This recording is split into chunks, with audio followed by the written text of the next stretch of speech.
dia! O ND Agro desta semana está começando agora com muitas informações. Dá só uma olhada nos destaques de hoje.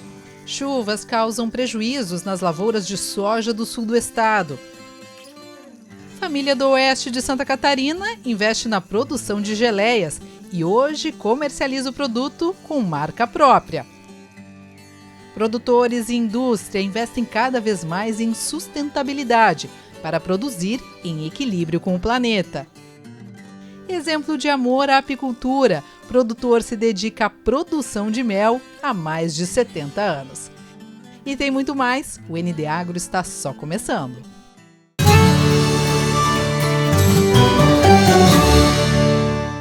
A gente começa o ND Agro de hoje falando dos impactos causados pelas chuvas que atingiram Santa Catarina.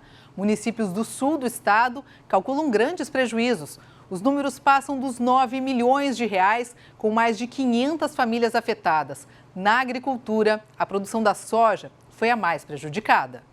As expectativas eram boas, mas foram literalmente por água abaixo depois de tanta chuva e alagamentos registrados há poucos dias. O mau tempo, bem na época da safrinha da soja, causou perdas de quase 6 milhões de reais nos 27 municípios atendidos pela Epagre de Criciúma.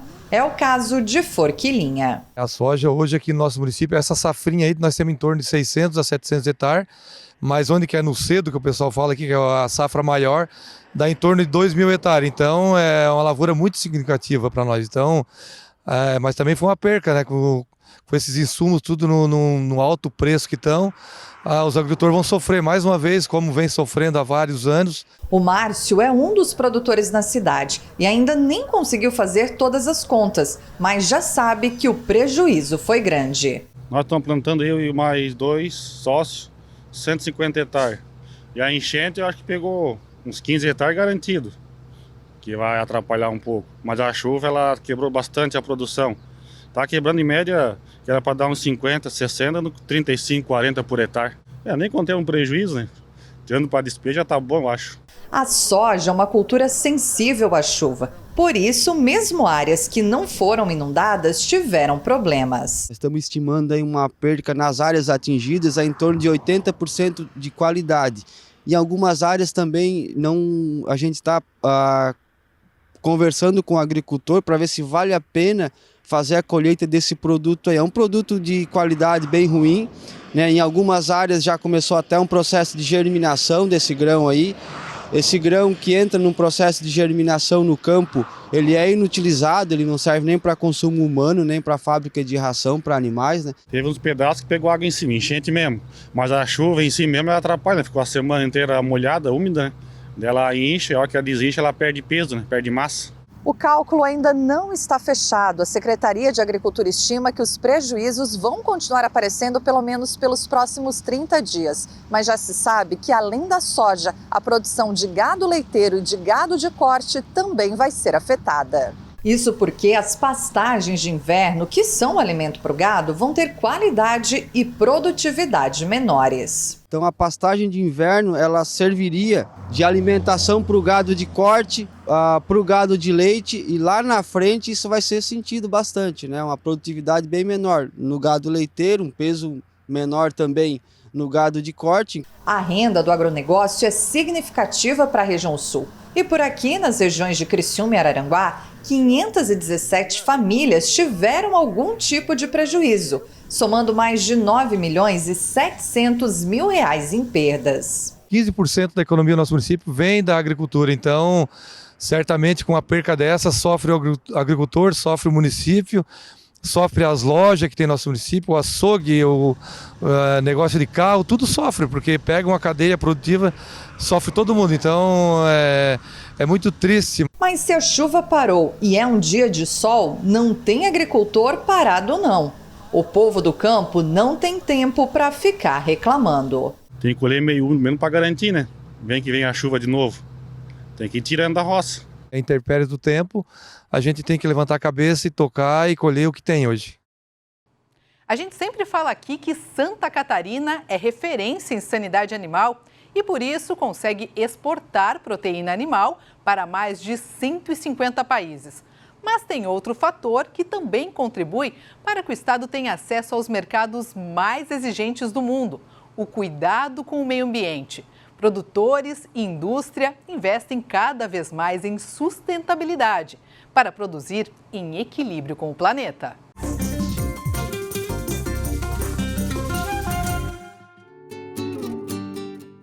Há 3 anos, o Narley, o pai e o irmão, que trabalham com avicultura em Águas Mornas, na Grande Florianópolis, decidiram aumentar os cuidados com o meio ambiente. Entre as ações, eles investiram em 76 painéis solares para captar a luz do sol e diminuir o uso de energia elétrica.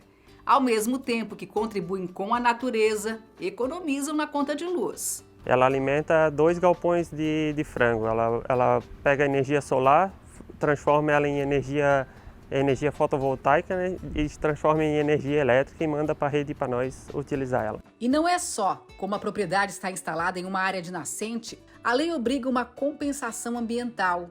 Mais de 800 árvores foram plantadas no local. Os resíduos produzidos na avicultura também recebem tratamento adequado.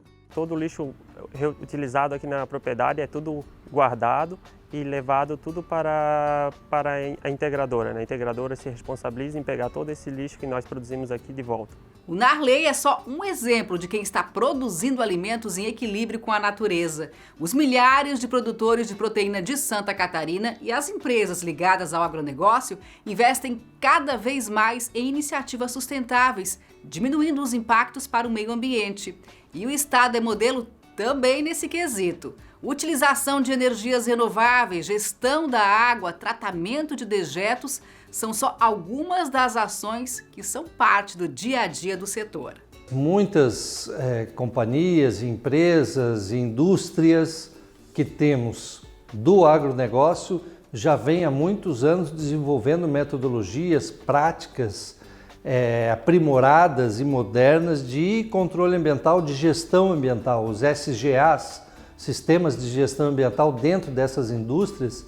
Muitas delas são realmente dignas até de premiação.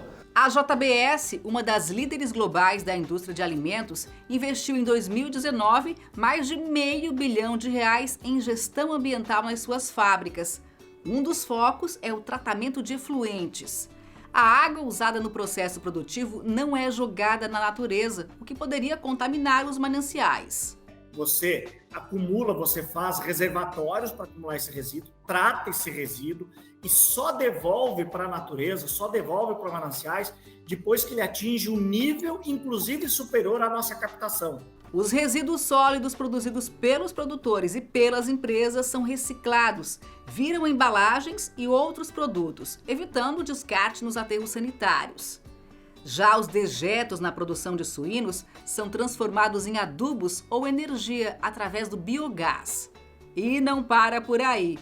A água também tem sido usada de forma consciente, tanto pelos produtores quanto pela indústria.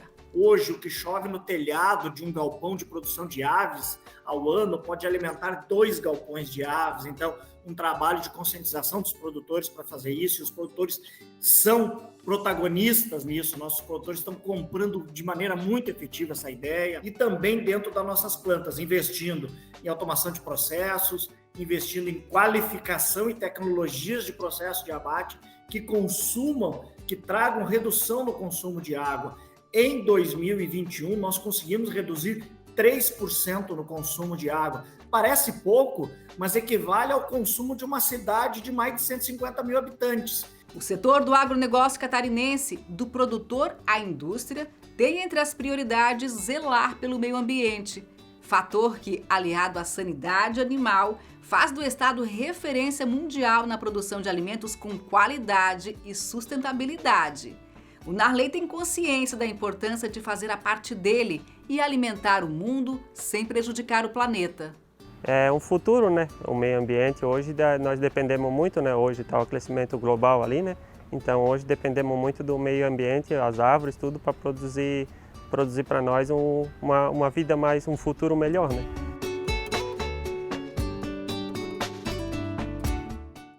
Há mais mais ou menos 6 anos, a nossa equipe foi conhecer de perto a história de uma família de Xanxerê que estava iniciando uma pequena agroindústria familiar voltada para a fabricação de geleias.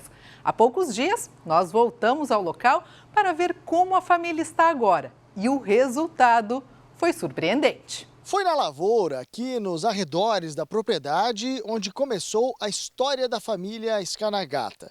Mas a produção de grãos hoje é coisa do passado. O presente e o futuro acontecem aqui no porão da casa. E é isso que a gente vai mostrar agora. Já na entrada, uma infinidade de produtos expostos, desde geleias até outros tipos de doces, temperos e acompanhamentos. Resultado de uma ideia que teve início há mais de 10 anos. Na época, seu Roque e a esposa eram apenas produtores de grãos. Até que um dia, ambos resolveram apostar em outros tipos de alimentos, sem nada de agrotóxicos e zero conservantes. A gente descobriu a partir do momento que a gente analisou investimentos com retorno, né? Exemplo, a lavoura eram milhões que tinha aí para dar pouco retorno, depender de clima, né? E a gente começou a trabalhar com esses produtos aqui, pouco espaço e valor bem agregado, né? Por isso que a gente decidiu a trabalhar com esses produtos aí. A primeira aposta do casal foi na conserva de milho, mas com um pomar em casa com alto potencial produtivo e vários parceiros da agricultura familiar que até hoje são fornecedores de frutas e legumes, aumentar a variedade foi uma questão de tempo. Hoje são 35 produtos com marca própria e devidamente registrados. A produção é tão escalonada que as receitas foram decoradas, principalmente por Fabiana, que é quem comanda a cozinha. Foram todas receitas criadas nossa, né? Então, assim, a nossa preocupação é quantidade, que a maioria das grandes indústrias usam muito açúcar e misturas. O nosso produto, ele só tem a fruta e o açúcar só o que precisa para manter o produto. Que como não tem corante e conservante, ele precisa do açúcar para conservar o produto. Mas é o mínimo que a gente usa só mesmo para poder conservar.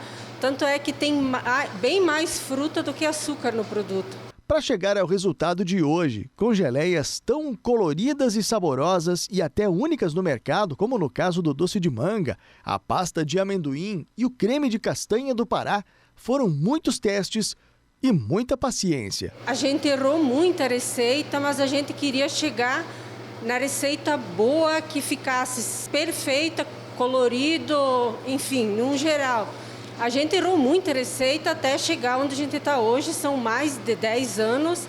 Então, assim, o nosso produto hoje, a gente não precisa nada de anotação de receita, a gente já sabe tudo, ele de cor já. O diferencial dos produtos coloniais ou artesanais, muitas vezes no mercado, é o preço. O consumidor até pode achar um pouco caro, mas se a gente levar em consideração o trabalho, o manuseio, no caso da abóbora, por exemplo, onde ela fica até 12 horas no fogo, com certeza, esse valor ele fica bem acessível. E olha que esse é só um exemplo de um tipo de doce onde o fruto, após colhido, passa por até 5 tipos de lavagem, depois corte e seleção.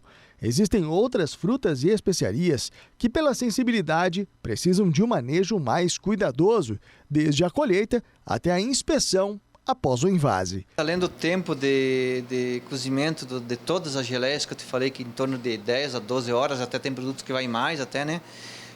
Além disso, a qualidade do nosso produto, né? Que preza muito, tipo, são frutas selecionadas, sem agrotóxicos, temos os parceiros muito responsáveis pela qualidade do produto que nos entrega e por isso hoje a gente está nesse patamar de uma grande qualidade boa, né? Hoje, a produção da família Skanagata, que antes estava apenas em poucos estabelecimentos e agora está ganhando novos produtos, como o geladinho e as polpas, já é encontrada em vários supermercados, feiras da agricultura espalhadas pela região e também em outros estados. É o sonho de uma família do campo que teve início em um porão, se tornando realidade perto e longe de casa. A gente fez uma viagem final de anos, atravessamos o Brasil praticamente. Fomos para Cuiabá, Mato Grosso do Sul, Mato Grosso do Norte, onde lá fomos bem recebidos e conseguimos agora arrumar um representante da Nato Vida lá que vai fazer as vendas lá. Já tem chegado nosso produto lá, o pessoal, o consumidor tem gostado muito. e já temos a possibilidade de montar uma filial futuramente lá na região norte. E depois de 2 anos, a Feira do Mel, tão tradicional em Florianópolis, voltou a acontecer de forma presencial. A 21ª edição reuniu produtores de diversas cidades de Santa Catarina. Você quer um mel diferenciado da florada exclusiva de Canudo de Pito da Serra Catarinense? Tem. Quer sabonete de mel para tomar um bom banho? Também tem. Ou prefere um pólen de flores que auxilia na prevenção do câncer e numa boa memória? Aqui você encontra tudo presencialmente. É uma experiência única, porque foi muito triste esse período de pandemia, que a gente fez ela online, né? Mas não valeu a pena, porque foi muito pouco procurado. Mas essa feira presencial mesmo é muito importante, foi muito bom retornar. Que já estava faltando para o povo, que todo mundo em online também não conseguiam comprar, né? E daí então agora já estão voltando todos para a compra e está ótima venda. A Feira do Mel, que aconteceu em Florianópolis, reuniu mais de 70 produtores do estado. Opção para todos os gostos, como por exemplo, balas de mel com própolis ou bala de mel com gengibre. Essas, segundo os produtores, são campeãs de venda. E o mel que está sendo vendido aqui vem de várias cidades catarinenses. Eu estou aqui com uma família de produtores. Olha o tamanho da família, gente. Aqui todo mundo se envolve. Eles vieram da cidade de Luzerna e agora estão aqui para vender o mel. Trabalho em família, Lorenzo? Isso, aqui todo mundo tem a sua função. A família inteira é envolvida na apicultura. Desde novo, não importa a idade? Desde novo até o mais velho, todos eles participam da atividade. Isso garante uma qualidade de um mel melhor? Sim, sim. A gente mesmo produzindo sabe o que está vendendo, né? Mel puro, lá de Luzerna. Toda de qualidade. Sempre importante. Muito importante. E não dá para esquecer deles, os pães de mel. Agora, me diz uma coisa, pé de moleque de mel. Já tinha ouvido falar dessa? Esse é o nosso diferencial para a feira. Esse ano a gente quis trazer um produto diferente, então é um pé de moleque com mel na composição. Fica bom? Fica uma delícia. E além desse pé de moleque, tem outras opções também, como a bolacha, o pão e até pão, né? Sim, a gente tem o pão caseiro de mel, o pão integral com mel, o bolo de mel com chocolate e o sem lactose, sem glúten, está atendendo todos os públicos. Dá até água na boca. A feira também é um momento de aproximação entre os produtores e os clientes. Neste ano a gente inovou alguma coisa nessa questão, com técnicos da Epagre para acompanhar interessados em criar abelhas ou interessados a saber mais sobre mel. Nós temos aqui a universidade presente para fazer teste rápido de mel falso, falar sobre mel, então a Universidade Federal de Santa Catarina. Então nós criamos uma estrutura um pouco diferente para interagir com a sociedade. Aqui tem produtores de vários municípios, né? Rancho Queimado, Anitápolis, né? E vários outros que já sofreram aí semanas anteriores com essa chuva e hoje estão botando seus produtos aqui. Eu acho que isso é um incentivo. Produtos de vários municípios, de toda Santa Catarina, e vamos valorizar. É valorizar o pequeno produtor, trazendo para perto do consumidor. Para além dessas delícias, nesse estande da UFSC, os visitantes podem aprender e ver de pertinho o papel dos animais na polinização. Nós temos algumas caixas de abelhas nativas sem ferrão, que são de ocorrência natural em Santa Catarina e estão entre as mais criadas pelos meliponicultores do estado. E elas são muito importantes para o processo de polinização. Além delas, também temos as abelhas solitárias e a Apis mellifera, que é a abelha maior produtora de produtos apícolas comercializados hoje na feira. E olha só, quem quiser comprar o mel direto do produtor ou produtos derivados do mel, eles ficam disponíveis para venda também na internet, no site faasc.com.br/mel de Santa Catarina. Na página também dá para baixar de graça um livro exclusivo com receitas tradicionais dos produtores aqui do estado. Bacana, né? E olha só, a gente continua falando de mel, mas antes eu lhe faço uma pergunta. Você já se dedicou muitos anos da sua vida a algum hobby?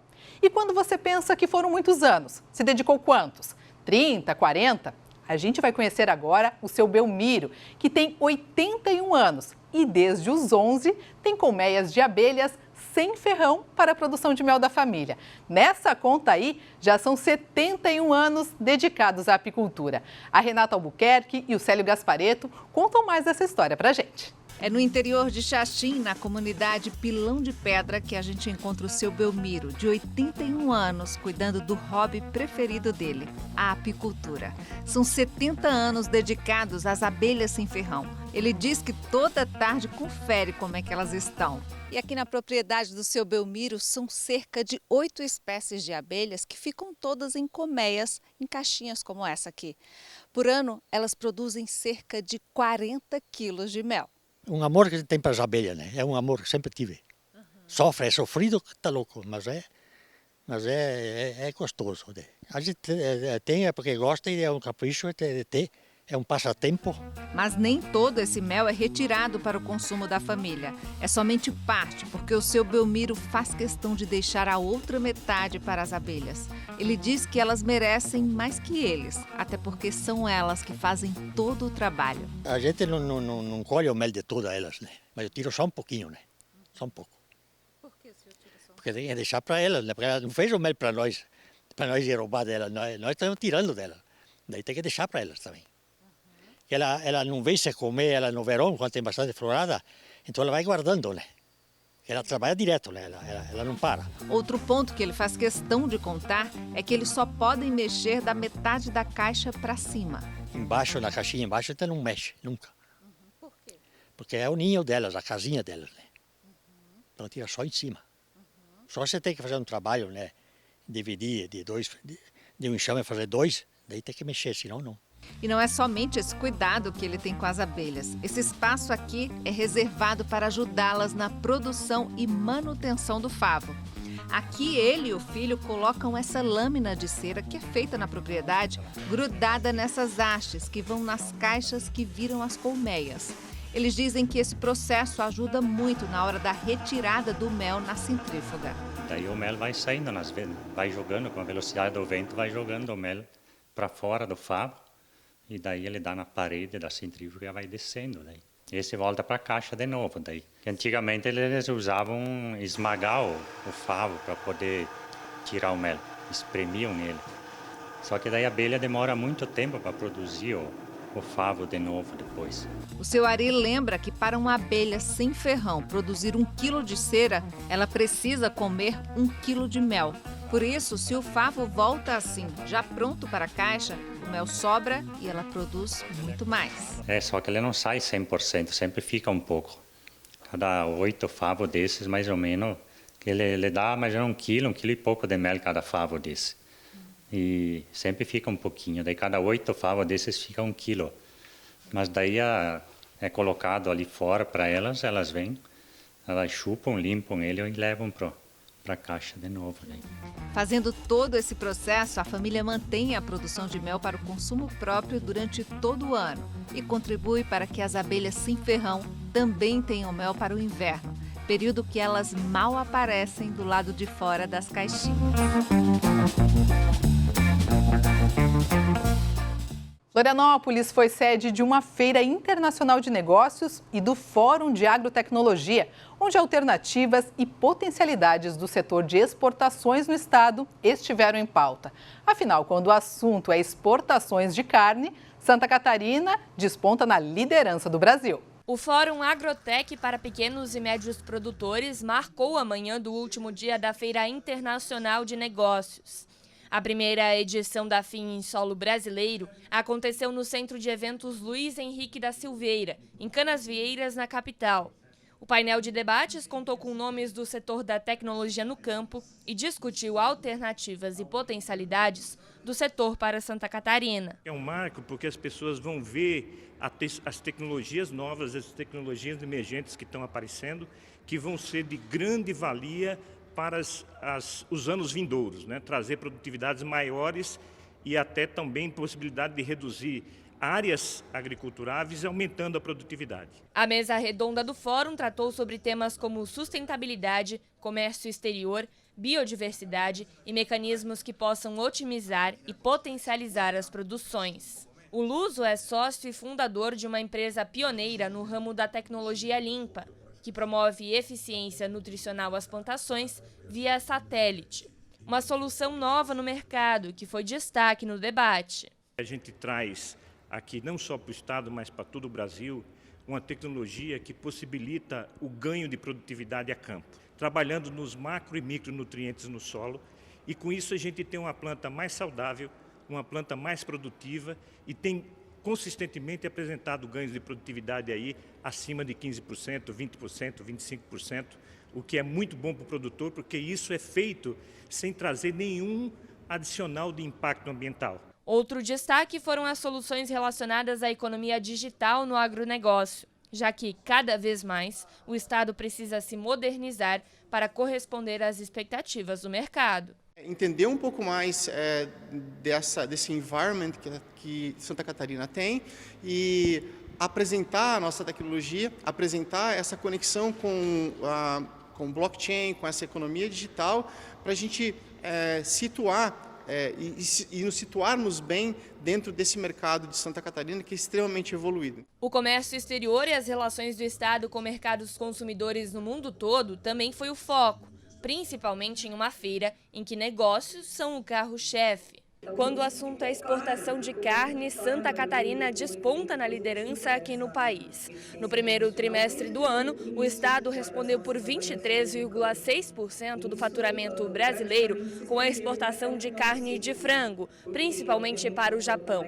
Outra grande potência do agribusiness catarinense é a exportação de carne suína, que tem ganhado novos mercados. Em abril deste ano, um acordo foi firmado com o Canadá e Santa Catarina passou a ser o único e primeiro estado a poder comercializar a carne no mercado canadense. O estado tem se estruturado, tem desenvolvido uma rede de relacionamento exterior que é muito forte, né? E isso vai trazer para o estado, não só para o estado, ganho adicional e vai trazer também para o país redes de relacionamento que vão extrapolar, vão sair do estado e vão levar isso para outros estados aqui também da região sul. O terceiro integrante da mesa de debates foi o argentino Fausto Martín, autoridade internacional em comercialização da proteína animal.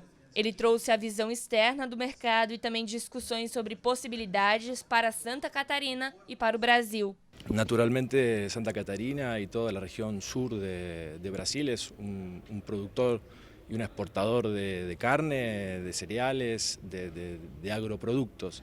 Está muy bien posicionado dentro de los estados brasileños, junto con Mato Grosso y hay muchas plantas en São Paulo también, pero creemos que tiene mucho potencial. A Feira Internacional de Negócios foi promovida nos dias 11 e 12 pela Câmara Brasil-Portugal e contou com a presença do Grupo ND. O evento é destinado à integração de países da língua portuguesa no mundo dos negócios. E há uma oportunidade para as empresas de Santa Catarina expandirem a comercialização com representantes no mundo todo. Nós estamos trazendo esses países para virem aqui conhecer o que Santa Catarina tem de melhor em produtos e serviços. Ao invés de vendermos commodities, nós vamos vender o produto completo já. E é muito mais fácil, muito mais barato para os empresários de Santa Catarina virem até Florianópolis e oferecerem essas oportunidades para esses países que vão estar aqui conosco. Essa é a 6ª edição global do evento, que foi criado em 2017 em Portugal. É também a primeira feira em solo brasileiro, uma vitrine para o potencial do país e, claro, para Santa Catarina. A entrada no Brasil é importantíssima para fazer esta união dos 3 continentes e, acima de tudo, demonstrar que a nossa língua portuguesa, que é a língua mais falada no hemisfério sul, está relacionada e está com forte convocação para o mercado, tudo o que seja do mercado internacional de negócios. É época de pesca da tainha, mas o peixe ainda não deu muito as caras aqui pelo litoral catarinense. Mesmo assim, os pescadores não tiram o olho do mar e do celular. Isso mesmo, hoje a tecnologia facilita muito a comunicação entre os pescadores de diferentes praias e até de outros estados.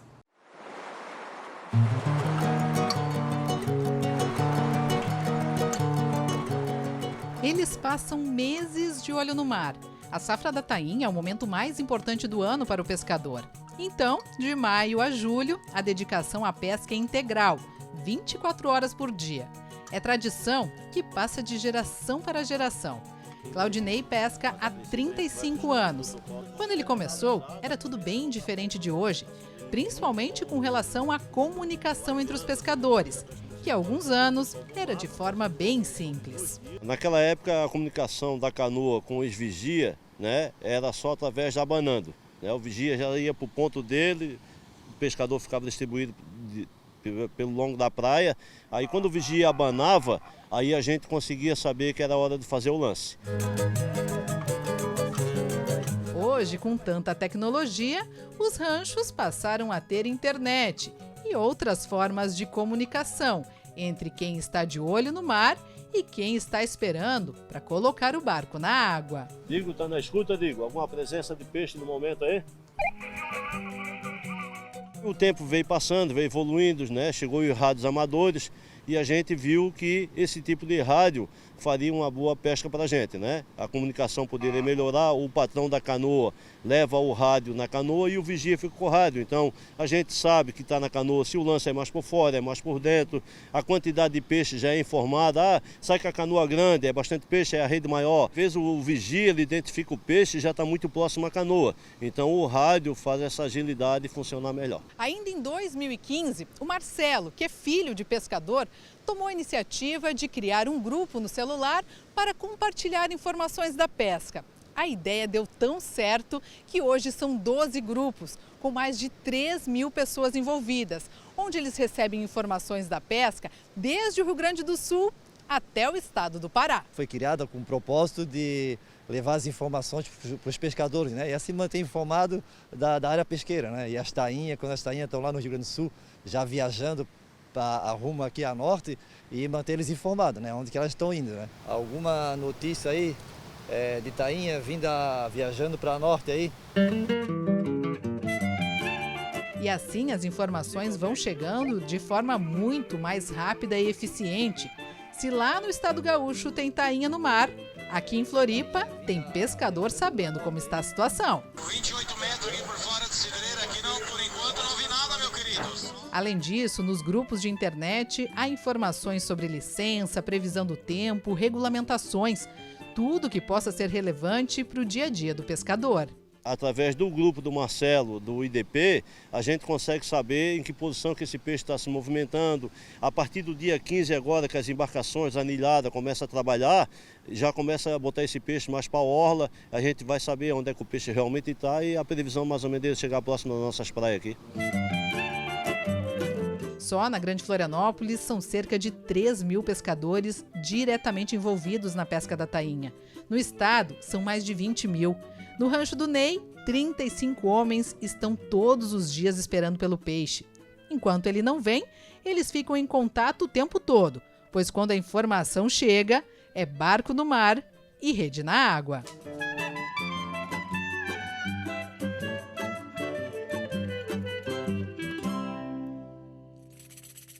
E assim a gente encerra o ND Agro de hoje. No nosso portal ND+, você fica por dentro das últimas notícias em destaque no estado e no país. As informações da agricultura e do agronegócio catarinense voltam domingo que vem. Eu espero por você. Um ótimo domingo, uma boa semana a todos e tchau, tchau.